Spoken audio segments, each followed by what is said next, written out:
Senyor alcalde, jo simplement li demano avui que atenga la petició dels treballadors municipals de reunir-se amb vostè com a màxim responsable d'aquest Ajuntament. Vostè és conscient també que molts treballadors estan presentant escrits per regularitzar la seva situació sense saber molt bé què és el que deu o el que el seu Ajuntament pot fer i tampoc el que està disposat a fer al respecte. Una situació que preocupa els treballadors d'aquesta casa, que crec que mereixen que el màxim responsable de l'Ajuntament els atenga i els informe junt amb els serveis tècnics de què és el que l'Ajuntament pot i està disposat a fer per a solucionar aquest problema.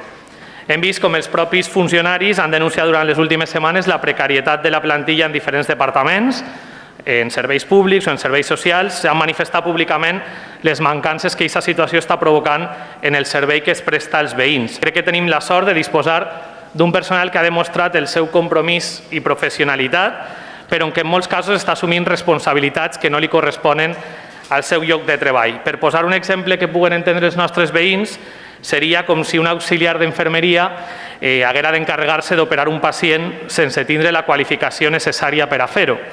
Crec que és d'agrair, i vull fer-ho públicament, la feina que els treballadors municipals estan fent, en molts dels casos sense que estiga reconeguda en el seu lloc de treball.